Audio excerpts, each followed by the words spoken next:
why we are rolling out breakfast clubs in every primary school in England, and why we are increasing the minimum wage by £1,400 for someone who works full-time from next week. Security for working people, renewal for Britain. That is the government's mission in a changing world. That is why we have invested in our NHS to cut waiting lists for 5 months in a row. But I know that it's not enough. The cost of living crisis is still very real for people in Britain. Global instability is holding back prosperity across the world, and countries across Europe are rightly having to spend more on defence.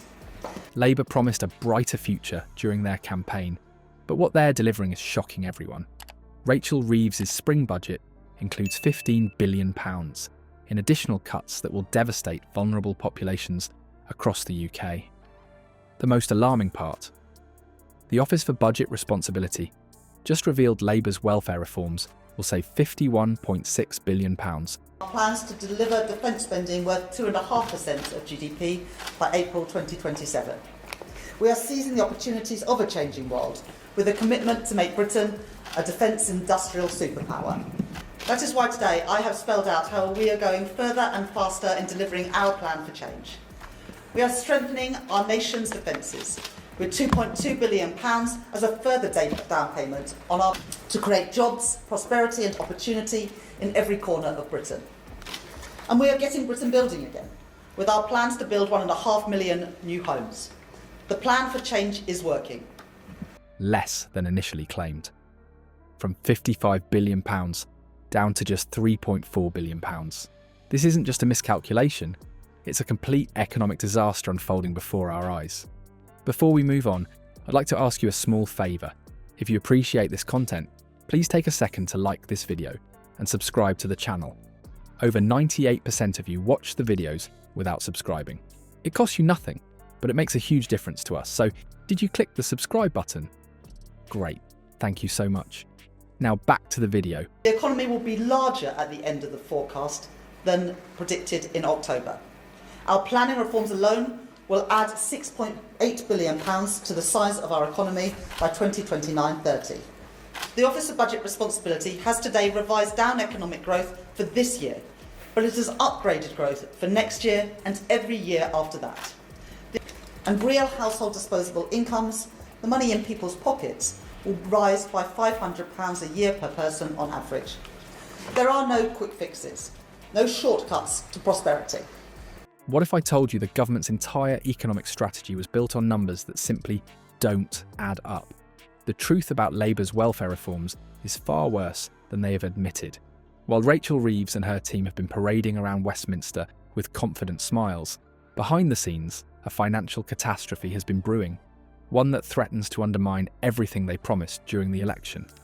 When Labour first unveiled their welfare reform package, they presented it as a masterstroke of economic planning. Reeves stood at the dispatch box, assuring the British public that these reforms would generate a whopping £55 billion in savings. This wasn't just another policy announcement. It was meant to be the cornerstone of Labour's claim to economic competence, the foundation upon which their entire fiscal strategy was built. But now the Office for Budget Responsibility has taken a red pen to Labour's homework, and the results are nothing short of devastating. In a shocking revision that sent tremors through Whitehall, the OBR has slashed those projected savings by an almost unbelievable 94%. The actual figure? A mere £3.4 billion, a drop in the ocean compared to what was promised. This isn't just a minor miscalculation or a rounding error, it's a catastrophic failure of economic planning that exposes either jaw-dropping incompetence or deliberate deception. Either way, the British public deserves better than fairy tale economics from those entrusted with the nation's finances. The panic behind the scenes has been palpable. Treasury officials have been working through the night, desperately trying to find ways to plug this gaping hole in their budget. In response to this financial fiasco, Reeves is now scrambling to announce an additional £15 billion in cuts that weren't part of Labour's manifesto and that the British people never voted for. Think about what this means for a moment. The entire economic credibility of this government was built on calculations that have now been thoroughly debunked by the independent watchdog tasked with keeping them honest. Just months after taking office, the very foundation of Labour's fiscal approach has crumbled beneath their feet. The ripple effects of this miscalculation will be felt across every government department and public service. With a £51.6 billion black hole in their economic plans, something has to give. And as always, it's the most vulnerable members of society who stand to lose the most. Economic experts have been quick to sound the alarm, warning that these hastily implemented cuts could deepen inequality and push struggling households even further into financial hardship. In a time of persistent inflation and volatile energy prices, these additional pressures could prove catastrophic for families already making impossible choices between heating and eating. Even within Labour's own ranks, discontent is growing. One anonymous Labour MP didn't mince words. "We campaigned on the promise of fairness, and yet we're delivering cuts that will hit the most vulnerable. How do we justify that?" It's a damning indictment from within their own party, exposing the growing chasm between Labour's campaign promises and their actions in government. Public health experts have joined the chorus of concern, warning that these impending cuts could have devastating real-world consequences for disabled individuals and low-income families already battling the twin pressures of inflation and unpredictable energy costs. Reeves's budget corrective measures could be the final straw that breaks an already strained safety net. What we're witnessing is nothing less than a fundamental betrayal of trust. Labour asked for the keys to number 10 on the promise of economic competence and fairness. Yet here we are, facing a £51.6 billion shortfall and a raft of unplanned cuts that will disproportionately impact those who can least afford it.